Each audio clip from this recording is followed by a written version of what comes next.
Naquele tempo, disse Jesus: ai de vós, mestres da lei e fariseus hipócritas, vós pagais o dízimo da hortelã, da erva doce e do cominho, e deixais de lado os ensinamentos mais importantes da lei, como a justiça, a misericórdia e a fidelidade.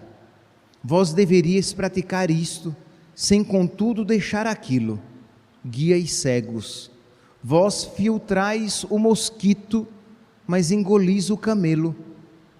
Ai de vós, mestres da lei e fariseus hipócritas, vós limpais o copo e o prato por fora, mas por dentro estáis cheios de roubo e cobiça. Fariseus cegos, limpa primeiro o copo por dentro, para que também por fora fique limpo. Palavra da salvação. Caríssimos irmãos e irmãs, temos hoje a alegria de celebrar a memória de São Luís, rei de França. São Luís é quando se vai falar a respeito de São Luís, não se sabe se enfatiza São Luís como cavaleiro, como rei, como católico, homem religioso, como pai ou como esposo, porque é exemplar. São Luís nasceu no dia 25 de abril de 1214, filho de reis, de Luís VIII, filho de Luís VIII. Então aqui, meus santos, um exemplo de um homem rico e santo. Então, é um exemplo. Nós às vezes falamos, né? Nosso Senhor fala de o perigo das riquezas, mas aqui nós vemos que é claro que a igreja em mais de 2000 anos nunca teve dúvidas da possibilidade de uma pessoa rica ser santa, mas vejam o que é necessário, isto é, uma vida de amizade e intimidade com Deus, que vale para os ricos e para os pobres, porque seduções existem e existem muitas. Pois bem, Luís VIII morreu cedo e Luís IX, São Luís, foi feito rei com 12 anos de idade. Então houve uma luta que não queriam que ele assumisse como rei, já que tinha apenas 12 anos, e em meio àquela luta eles conseguiram que ele fosse rei e a sua mãe, Blanca de Castela, fosse feita regente, fosse regente dele, que tomasse conta, e enquanto ele não tivesse a capacidade necessária para reinar, a mãe isso fazia. Mas houve uma luta para que isso não acontecesse. Quando nós ouvimos isso, nós pensamos então que a mãe estava desesperada, querendo que o filho fosse feito rei, porque ela não via a hora de vê-lo revestido com as insígnias reais, enquanto, meus santos, embora ela tenha lutado, porque esta era a vontade de Luís VIII, antes de morrer, isso ele deixou expresso claramente, mas a mãe repetia para o menino: meu filho, eu prefiro vê-lo morto a vê-lo cometer um pecado mortal. Eu prefiro, maior alegria é vê-lo revestido da graça do que revestido de rei.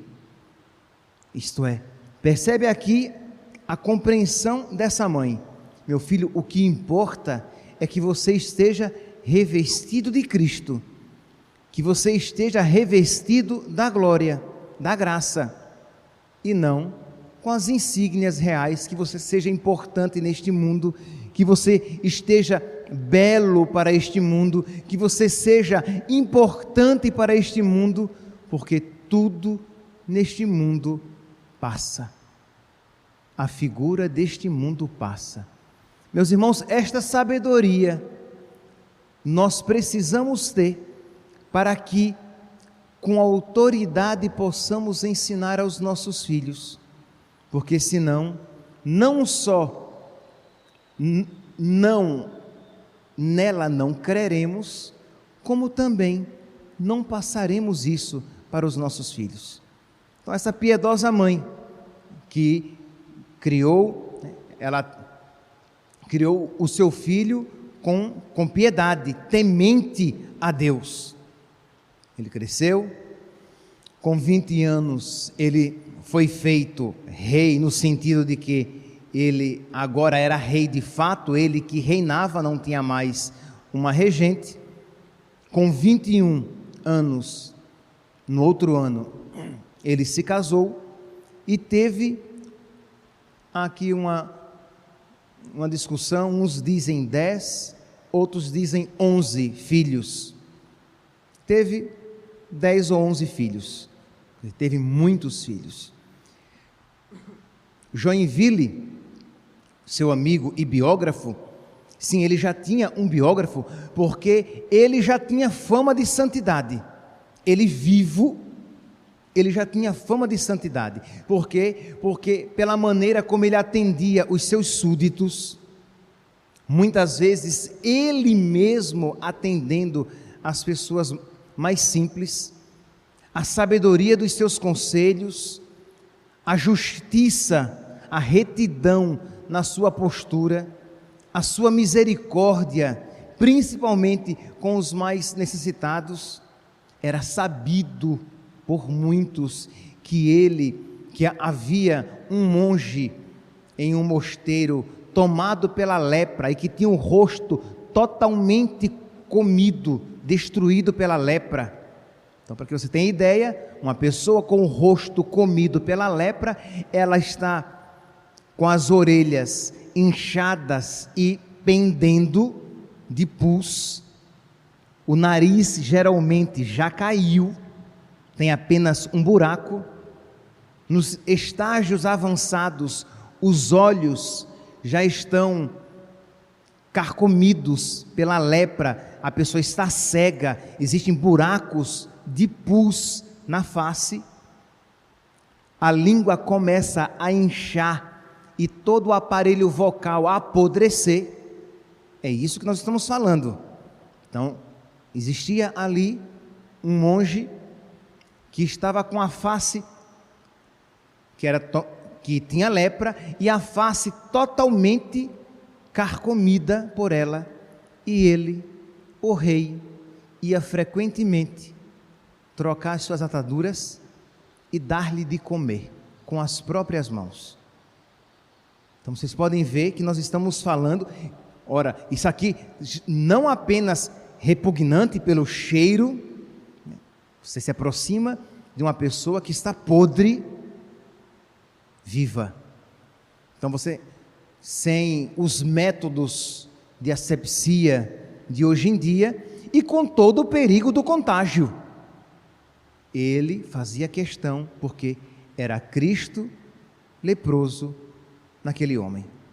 Aquele que todos evitavam, o rei fazia questão de, pelo menos, uma vez na semana, ir lá cuidar dele, e de pedir que os irmãos que não queriam cuidar, os irmãos do mosteiro, que não queriam cuidar dele, que dele cuidassem todos os dias. E para dar o exemplo, ia lá e fazia, ele mesmo. Então era um homem que já tinha fama de santidade. Ele mesmo, né, aqui pegando algo agora já no finalzinho, mas voltarei para o início da vida dele. No final da sua vida, diz Joinville, ele morreu cedo também,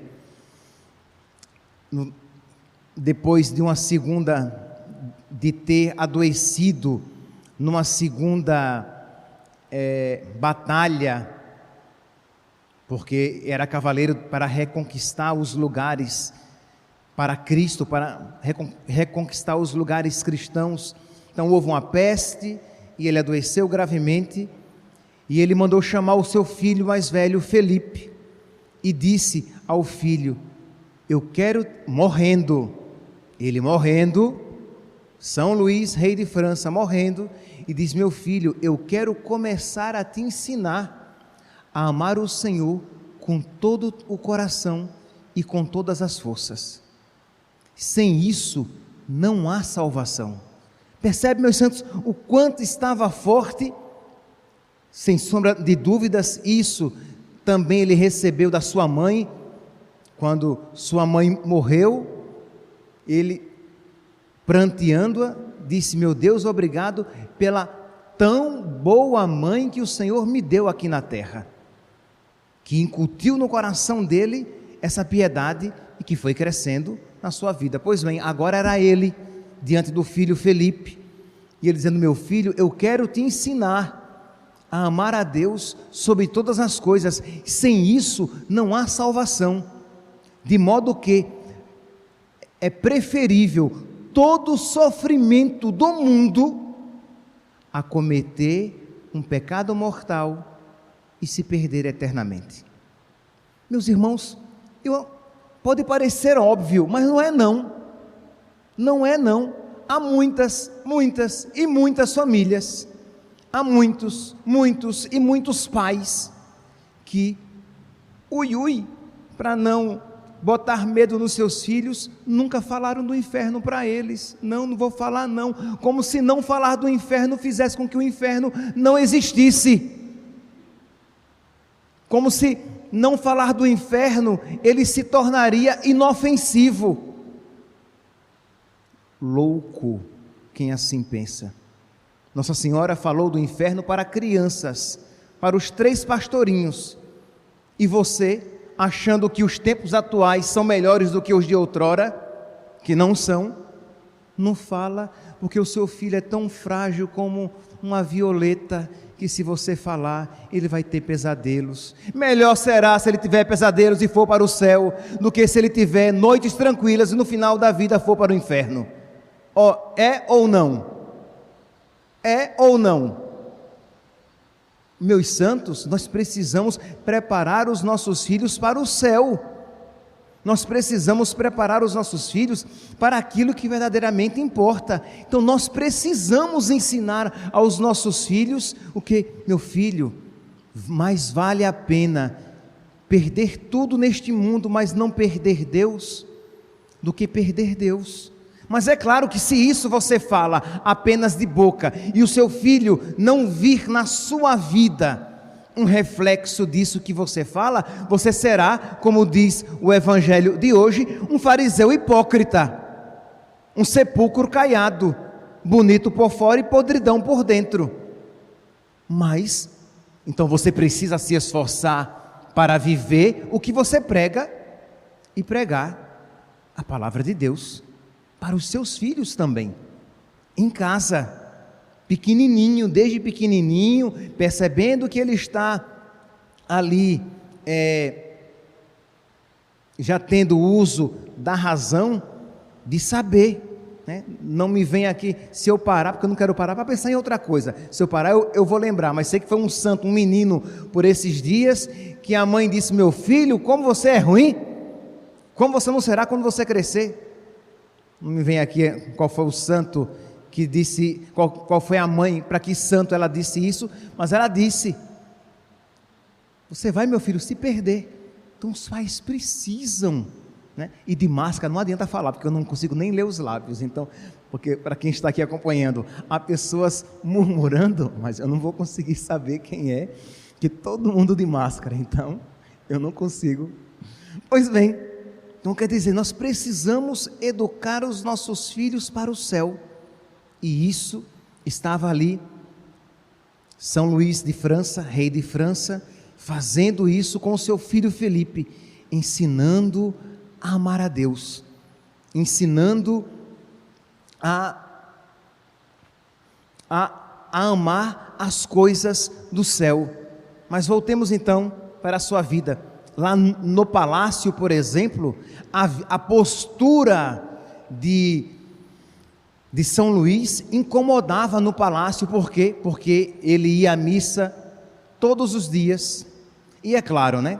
Como ele era o rei, ele não poderia ir simplesmente sozinho. Tinha, no mínimo, o séquito real, que tinha que acompanhá-lo. E é claro que ficava feio, né? Como é que o rei estava todos os dias na igreja e os seus amigos, outros nobres, lá não estavam. Então, alguns, porque ficava chato não ir, iam também, mas por trás o criticavam, o condenavam, dizendo que era excessivo. Para que tudo isso? Para que ir à missa todos os dias? E ele dizia: se eu desse à caça e ao jogo, que eram as diversões da época, se eu desse à caça e ao jogo o dobro de tempo que eu dou à oração, eu seria elogiado. Mas como eu dou a Deus, eu sou criticado. Meus santos, não está muito... São os tempos atuais. Se você chegar para alguém e você disser, você convidar alguém para, sei lá, olha, vamos fazer 40 dias de alimentação saudável, de caminhada, né? E de 5 minutos de meditação, né? Nossa, a pessoa pode até não fazer, mas ela vai dizer, nossa, não, mas isso é muito importante, viu? Eu não vou porque eu sou muito desregrado, entendeu? Eu só como o que é errado, eu sou muito preguiçoso, eu não gosto de fazer caminhada. Mas se você convida alguém para, durante 40 dias, numa quaresma de São Miguel, vir à missa todos os dias, fazer uma penitência, para que esse exagero todo? Que pessoal bitolado, né? Meio fanático, aquele pessoal que vai à missa todos os dias. Porque quando é para Deus, as coisas são sempre exageradas. São Luís, no palácio, ora, ele era o rei, então ele não era rei apenas para as coisas, digamos, mundanas. Ele também dizia que às sextas-feiras ele não queria ninguém com enfeite nenhum na cabeça, porque na sexta-feira Jesus tinha uma coroa de espinhos. Então nós precisamos recordar isso daí. Então, as mulheres com os seus chapéus, nada, e os homens também que poderiam ter algum enfeite, nada. Lembrar que o nosso Salvador e Senhor, neste dia, ele tinha uma coroa de dor na sua cabeça. Ele se ocupava de ele mesmo educar os seus filhos na vida religiosa. Ele rezava, meus santos, todas as horas da liturgia das horas. São Luís, rei de França, e a liturgia das horas, hoje, para que você tenha ideia, no rito antigo, os padres, os monges, rezavam os 150 salmos em uma semana. No atual rito, nós rezamos os 150 salmos em um mês. Então, antes era um negócio muito mais hard. E estava ali São Luís, rei de França, que rezava a liturgia das horas. E uma das horas, ele rezava com os filhos, para que os filhos ouvissem rezar. Por quê? Porque eles aprendessem, mesmo que eles não soubessem repetir aquelas palavras, mas eles estavam vendo o Pai em oração. Eles aprendiam a fazer silêncio e pouco a pouco eles também eram introduzidos na vida espiritual. Ora, quando a gente às vezes vê uma criança inquieta e ela corre na igreja, e ela entra na igreja e ela grita, pode haver alguma exceção, Mas não é simplesmente o temperamento da criança. Ah, não, é um sanguíneo ou um colérico ali, entendeu? Não. Porque se papai e mamãe, todos os dias, acostumarem o filhinho, hoje são 5 minutinhos de oração, e ele está ali, sem nem rezar direito. Ela está rezando o terço, por exemplo, e ele está ali, em silêncio, e ele aprende a ficar em silêncio. Aí daqui a 3, 4 dias, são 6 minutinhos, daqui a 2, 3 semanas, são 7 minutinhos, ele ali do lado. Quando já tiver grandinho, mamãe reza Ave Maria, e o filho Santa Maria, Mãe de Deus. Ah, padre, mas eu gosto de rezar assim sozinho, sozinha, porque eu consigo entrar em intimidade com Deus. Ótimo, depois você reza o outro terço, mas você reza com seus filhos, para ensiná-los a rezar, porque é claro, coitadinho, chega a um lugar bem grande, cheio de gente, o padre falando um negócio que ele não entende, é claro que ele quer correr, gritar, porque ele não sabe rezar. E você, senhora mãe, está achando o quê? Passou a semana inteira sem ensinar o seu filho a rezar, agora você quer que ele aprenda? Entrou na igreja, você liga o modo religioso, plim, ele junta as mãos, faz genuflexão, cara de piedoso e se ajoelha. Não existe isso. Quer dizer, você precisa gastar tempo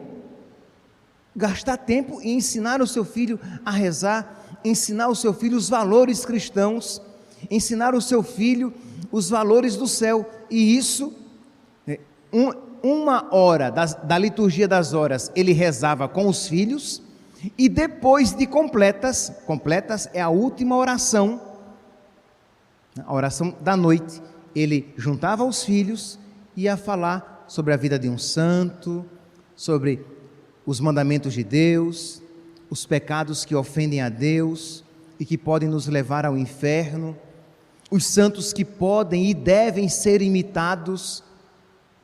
Hoje em dia você compra uma camisa de um jogador de time, corta o cabelo da criança de acordo com aquele jogador, e ele coloca na cabeça que aquele jogador é digno de imitação.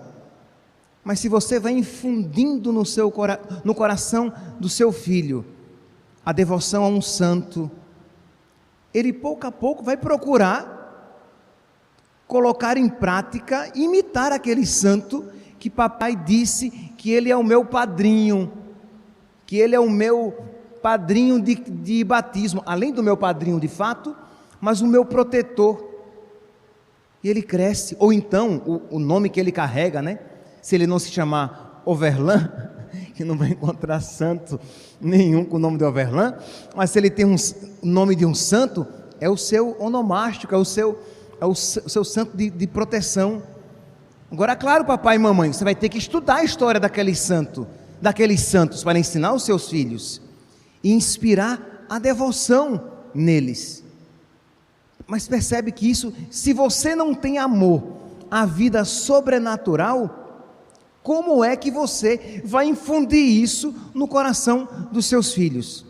Aí você para e diz: padre, mas isso já aconteceu, os meus filhos já passaram, já cresceram, e eu não tenho mais o que fazer. Você tem, meu santo, minha santa, você pode ainda rezar e interceder pelos seus filhos, e Deus há de ter misericórdia de você, que deu uma formação limitada, pobre religiosamente aos seus filhos, e vai completar a obra começada. Não desanime, mas você que tem filhos pequenos ainda, vamos lá. Não fique preocupado apenas em dar de comer, em encontrar uma boa escola, né? Coisa tão difícil hoje em dia encontrar uma boa escola para colocar os filhos, né? Dar de comer, uma boa escola, um plano de saúde. Preocupe-se em ensinar o caminho do céu para os seus filhos. Esse que é o valor. Não pense, porque não é a responsabilidade da escola dar essa educação. Não pense que a catequese vai conseguir suprir, preencher as lacunas imensas deixadas pela sua ausência. A catequese ela apenas completa. Mas se o filho chega um pagãozinho à catequese, no máximo ele terá um verniz e nada mais. Então essa importância de colocar os bens espirituais, de dar valor aos bens espirituais. Mas é claro, tudo começa aqui no seu coração. Se você não tem isso como mais importante, como é que você vai passar isso para os seus filhos, para os seus sobrinhos, para os seus netos? Se você não tem isso como importante, como é que você vai se preocupar com os filhos dos seus amigos? E com jeito, perguntar, e aí, você tem ensinado as orações? Você tem falado a respeito do céu? Você que é padrinho, que é madrinha de batismo, você que recebeu também essa missão de ajudar na formação religiosa, se você tem condições de você ter um momento e educar aquela criança para as coisas de Deus, como nós rezamos aqui, meus santos, na quaresma de São Miguel, durante esses 40 dias. Senhor Jesus, santificai-nos por uma bênção sempre nova e concedei-nos, por intercessão de São Miguel, a sabedoria que nos ensina a juntar riquezas no céu e a trocar os bens do tempo presente pelos bens eternos. Ter esta compreensão que os bens eternos são muito mais importantes do que os bens terrenos, que são passageiros.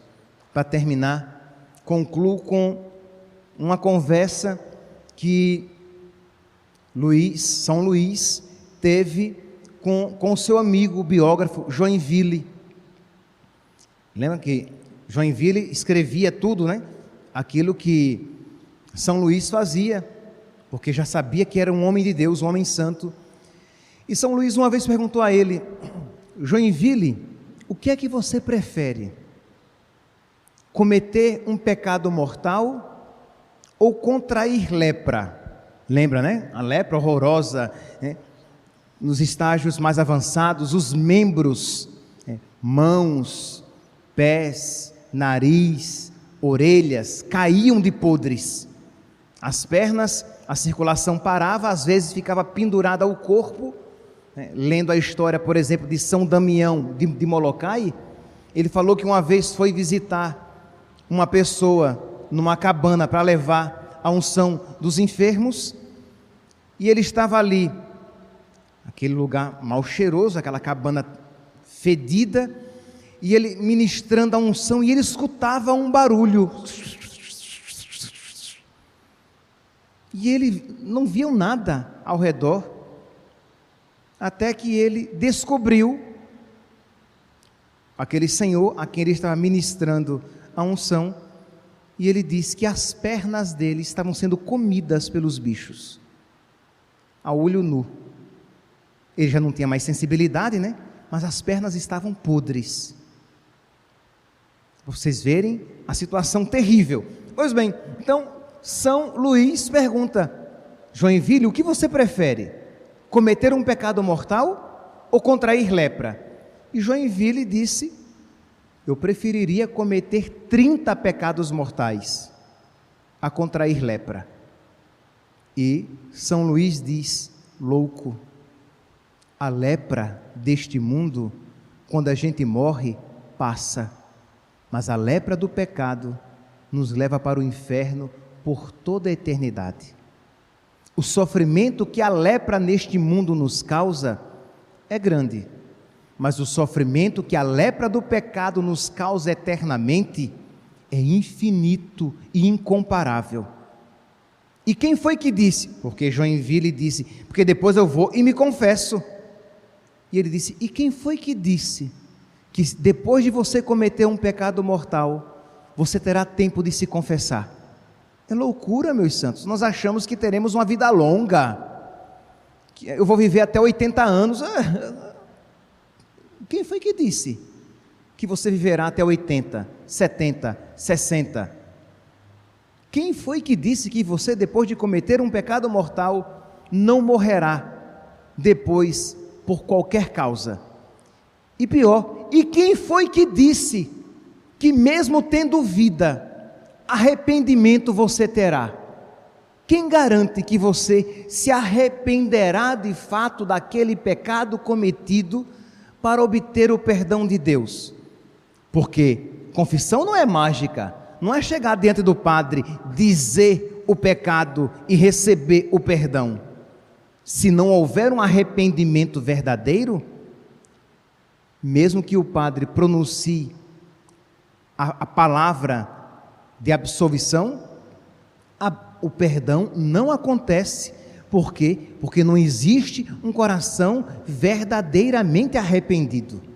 Então, meus santos, voltemo-nos para as coisas do alto, peçamos a este rei, a este santo tão virtuoso, que ele nos alcance uma virtude semelhante, que ele nos alcance a graça de nós desejarmos o céu semelhantemente, que São Miguel, cuja quaresma estamos fazendo já há alguns dias, que nos alcance esta sabedoria de trocar as coisas da terra pelas coisas do céu, que nós de verdade creiamos na palavra de nosso Senhor, que o que vale é o homem ganhar o mundo inteiro e perder a sua alma na eternidade.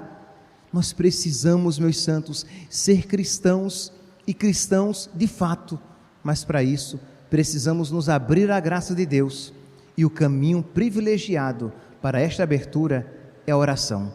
Rezemos, e rezemos muito, para que Deus faça na nossa vida o que na vida de São Luís, rei da França, ele fez. Louvado seja nosso Senhor Jesus Cristo, para